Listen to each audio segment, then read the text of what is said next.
ఎందుకండి వద్దంటున్నారు? పాలంటే చిన్నప్పటి నుంచి మనం పాలు తాగాం గదా! రీజన్ వచ్చేసి ఫస్ట్ రీజన్ వచ్చేసి మిల్క్ యాడ్ చేస్తాం. అవును. సో టీ, కాఫీలు మీరు ఎవరు చెప్తున్నారు? You are talking about an adult.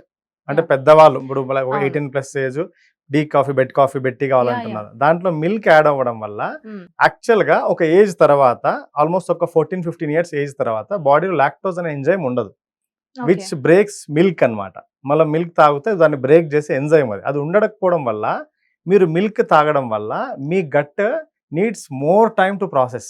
Okay. చాలా ప్రెషర్ ఉంటది మీ గట్ పైన. సో, దానివల్ల ఏమైపోతదంటే, మీ గట్ ఇన్‌ఫ్లమేషన్ గురి కావడము, మీ గట్ ఇష్యూస్ మొదలవ్వడం అక్కడి నుంచే జరుగుతది. అందుకే టీ మానేయండి అంటారు తప్ప, పాలు మానేయండి ఇది చెప్పరు. యాక్చువల్‌గా టీలో ఉండే ఆ tea powder is not harming you especially hmm. Or coffee powder is not harming you. But దాంతో పాటు కాంబినేషన్ ఆఫ్ మిల్క్‌ని చూసారా? హ్మ్. అండ్ దాంతో పాటు మళ్ళీ షుగర్. హ్మ్. షుగరు 2 చెంచాలు, 3 చెంచాలు అండ్ ఇంకొక విచిత్రమైన విషయం అంటే నేను ఈ బఫెట్‌లో ఇట్లా చాలా హోటల్స్‌లో ఎళ్ళినప్పుడు డైట్ షుగర్ అని సాచెట్స్ పెడుతున్నారు ఈ మధ్య. అవును. అది ఎంత కామెడీ కొంచెం బాధ గూడా అనిపిస్తదని తెలుసా? మీ రెగ్యులర్ షుగర్ కంటే 100, 200 టైమ్స్ మోర్ డేంజరస్ దాన్ ఈ రెగ్యులర్ షుగర్. అసలు షుగరే వద్దంటున్నారంటే అందులోనూ డైట్ షుగర్. ఇది డైట్ షుగర్ ఓకే. 100-200 రెట్లు డేంజరస్ దాన్ రెగ్యులర్ షుగర్.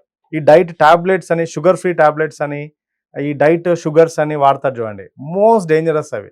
మీరు డైరెక్ట్‌గా ఇట్స్ లింక్డ్ టు మీ హార్ట్ డిసీజ్. ఓహ్! గ్యారంటీ చెప్పగలను అది. ఓకే. సో, కాబట్టి షుగరే మానేస్తారనుకోండి, black coffee, green tea, lemon tea. So, అలాంటివి మీరు you can consume any number of times. So, కొంచెం టైం పడతది. అంటే మన ఈ షిఫ్ట్‌కి కొంచెం టైం ఖచ్చితంగా పడతది. బట్ ఈ షిఫ్ట్‌ని చేసుకోగలిగితే మాత్రం మీరు you will definitely have a healthy organs, healthy heart, healthy hormones and everything.